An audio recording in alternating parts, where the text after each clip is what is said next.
युतीचा काही फॉर्म्युला ठरतोय का? काही एक्सचेंज ऑफर देखील ठरत असल्याचं कळतंय. म्हणजे ज्या पद्धतीने पश्चिम उपनगरात एक जागा सोडून ठाणे पश्चिममधली एक जागा सोडून रत्नागिरी सिंधुदुर्गची देखील ऑफर असल्याचं कळतंय. युतीचा सिंगल लाईन फॉर्म्युला आहे, 45+ इन महाराष्ट्र. त्यामुळं याच्यामध्ये कसल्याही पद्धतीची तडजोड नाही. 45 खासदार महायुतीचे निवडून आणायचे. नंबर 1. माझ्या पक्षाचं म्हणाल, शिवसेनेचं, तर मी पहिल्या दिवशीपासून सांगतोय, मागच्या वेळी ज्या जागा आम्ही लढलो त्या तर जागा आम्हाला मिळाल्याच पाहिजेत. त्याच्यासाठी आम्ही आग्रही आहोत. कारण आपण सुद्धा जर पाहिलं असेल तर भारतीय जनता पक्षाच्या काल जागा ज्या डिक्लेअर झाल्या त्याच्यामध्ये गेल्या वेळी शिवसेनेच्या धनुष्यबाणावर ज्या जागा आम्ही लढलो होतो तिथं कुठेही उमेदवार भारतीय जनता पक्षानं जाहीर केलेले नाहीत.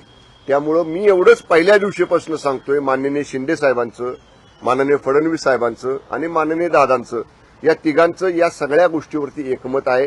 फक्त जेव्हा केव्हा एकदा अधिकृत जागा वाटपाचं शिक्कामोर्तब होईल, कुणाला किती जागा, त्याच्यानंतरच याच्यावर बोलणं योग्य ठरेल. मी आपल्याला सांगतो, तिन्ही पक्षांना योग्य जागा या जागा वाटपामध्ये मिळतील. आमच्यामध्ये जागा वाटपाबाबतीत रशिकेस बिलकुल नाही. फक्त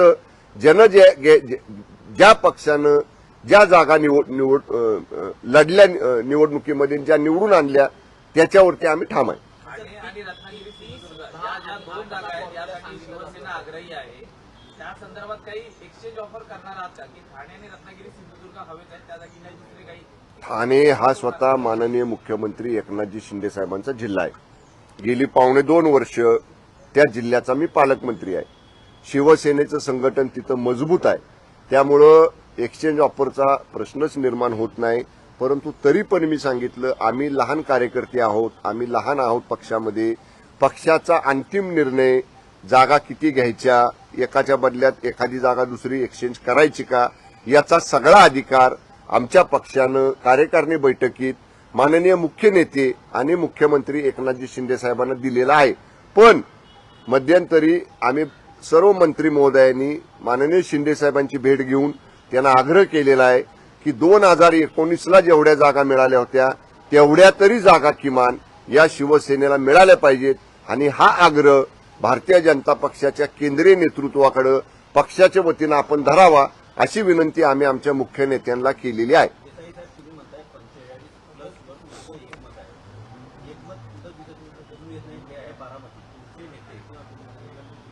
बारामतीत काय बारामती लोकसभा क्षेत्रामध्ये मुख्य नेते विजय शिवतारे यांनी प्रश्न ठोकलेला आहे. सुनेत्रा पवार तिथे अगोदरच काम करत आहेत. एकंदरीत या जागेवर जी काही परिस्थिती निर्माण झाली आहे, तर तुम्ही विजय शिवतारेंच्या विरोधात काही कारवाई केली आहे का? विजय शिवतारे साहेब आमच्या पक्षाचे माजी राज्यमंत्री आहेत. पक्ष संघटनेमध्ये ते सक्रिय आहेत. त्यांनी एखादं मत व्यक्त केलं म्हणजे ते पक्षाचं मत नव्हे, ते त्यांचं व्यक्तिगत मत आहे. पण तरी सुद्धा जेव्हा महायुती म्हणून आपण एकत्र जातो आहे, जेव्हा बारामतीच्या जागेबाबतीत या 3 प्रमुख नेत्यांनी आमच्या काही निर्णय घेतलेला आहे, त्याच्याशी विसंगत भूमिका शिवसेनेच्या कुठल्याही नेत्यांनी घेणं योग्य नाही. निश्चितपणे शिवतारे बापूंच्या बरोबर चर्चा करून त्यांचे जे काही गैरसमज झाले असतील ते गैरसमज नक्की दूर केले जातील. याच्यावरनं कुठलाही वाद या ठिकाणी होणार नाही. मुख्यमंत्र्यांनी 2 वाजता भेटायला बोलवलेलं आहे. त्याचबरोबर ते अपक्ष म्हणून निवडणूक लढवण्यावर देखील ठाम असल्याचं कळतंय. अजून निवडणुका लांब आहेत, जाहीर झालेल्या नाहीत, अर्ज भरण्याची प्रक्रिया सुरू झालेली नाही. निवडणुकीच्या अर्ज भरण्याच्या प्रक्रियेमध्ये उमेदवारी अर्ज माघार घेण्याचा जो शेवटचा मिनिट असतो तोपर्यंत आपण याच्यावरती कुठलंही भाष्य करणं योग्य नाही. तुम्ही असं म्हणालात की 2019मध्ये ज्या जागा शिवसेनेने लढवल्या होत्या आणि जिंकल्या होत्या त्या जागेसाठी तुम्ही आग्रही आहात. मात्र दक्षिण मुंबईमध्ये हा मतदारसंघ तुमचा आहे. त्या ठिकाणी राहुल नार्वेकर यांनी तयारी सुरू केलेली आहे. या जागेसंदर्भात काही बोलणं झालं होतं किंवा शिवसेनेने ती जागा भाजपला सोडली? मी काय म्हटलं मॅडम, अजून सुरुवातच नाही चर्चेला. आम्ही अंतर्गत चर्चा केलेली आमच्या पक्षामध्ये. आमच्या पक्षामध्ये काय अंतर्गत चर्चा झाली की आपल्याला ज्या 22 जागा आपण लढवल्या होत्या त्या आपल्याला मिळाल्या पाहिजेत. मग 22 जागेवरती उमेदवार कोण याची सुद्धा आमची अंतर्गत चर्चा आहे ना, ती आम्ही जाहीर करू शकत नाही बाहेर. पण जोपर्यंत जागा आमच्या 22च्या 22 आम्हाला मिळत नाहीत तोपर्यंत इतर कुणी तयारी करू शकत नाही. तयारी कुणी करू नये असं कोण म्हणू शकत नाही.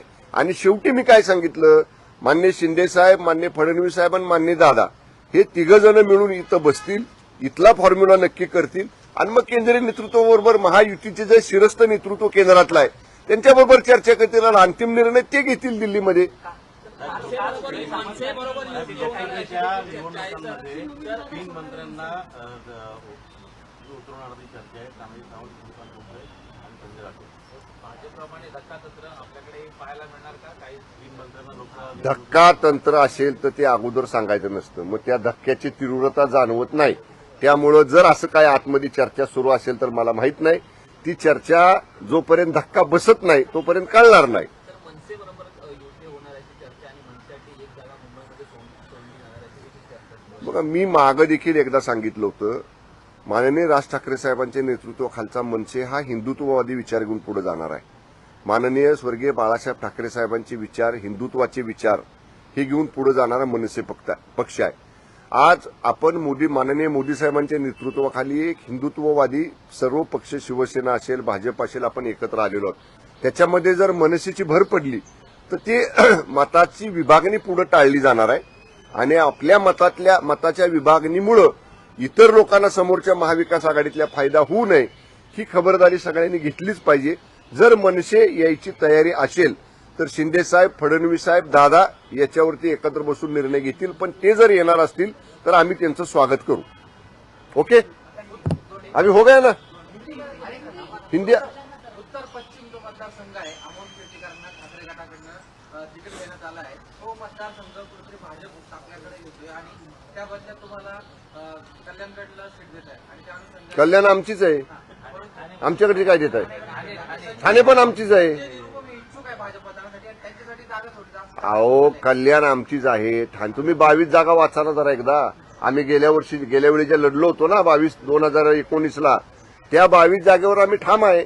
त्यामुळे जी आमचीच आहे त्याच्याबद्दलची. आणि हे बघा, जोपर्यंत जागा वाटप होत नाही तोपर्यंत ह्या चर्चा चालू राहणार. ही घेतली, ती दिली, ती घेतली, ही दिली, ह्या बाहेरच्या चर्चा आहेत. त्याच्यामुळे जोपर्यंत ह्याच्यावर अधिकृत शिक्कामोर्तब होत नाही त्याच्यावरती मंत्र्याने तरी बोलणं योग्य नाही. दोन जागांवरती भाजपकडून उमेदवार आहे तो जाहीर करण्यात. लवकरच येईल. मुंबईतील 2 जागांवरती भाजपाकडून तो उमेदवार आहे तो जाहीर करण्यात आलाय. मुंबईत भाजपाकडून 5 आणि शिवसेनेला 1 अशी जागा वाटप होणार याची देखील चर्चा आहे. अजून एकच जागा जी भाजपकडे होती ती मी काय सांगितलं सुरुवातीला, आम्ही ज्या 22 जागा धनुष्यबाणावर लढलो होतो त्याच्यापैकी एकही जागा भारतीय जनता पक्षाच्या उमेदवारची पहिली यादी आली त्याच्यामध्ये जाहीर झालेली नाही. त्यामुळे ज्या चर्चा सुरू आहेत त्या योग्य दिशेनं सुरू आहेत. थोडा सबूर धरा, निश्चितपणे योग्य होईल. तुम्हाला जे वाटतंय ना की महायुतीमध्ये काहीतरी धुसफूस होईल जागा वाटपावरनं, तसं बिलकुल होणार नाही. मी सुरुवात काय केली, 45+ जागा निवडून आणायची 1 लाईन हे आमचं टार्गेट ठरलेलं आहे. त्याच्यासाठी आम्ही सगळेजण थोडंसं पुढं मागं सरकायला तयार आहोत. संजय निरुपम यांच्या नावाला तुम्ही समज दर्शवणार का जर ते भाजपात गेले आणि महायुतीकडनं लढणार असेल? तो निर्णय माननीय शिंदे साहेब घेतील. मंत्र्यांच्या लिस्टमध्ये आपलं पण नाव आहे की लोकसभेमध्ये मी तर नाही बघितलं सकाळी माझा फोटो टीव्हीवर. चर्चा आहे. चर्चा आहे की साताऱ्यातल्या ह्याच्यासाठी आपल्या नावाची आमची जागा साताऱ्याची भारतीय जनता पक्ष लढतो. ही जागा भारतीय जनता पक्षाकडे. मी काय सांगितलं, ज्या जागा आम्ही लढलो 22 जागा ज्या आम्ही लढलो त्यात माझी जागा नाही गेल्या वेळी लढलेली. हाजी बोले.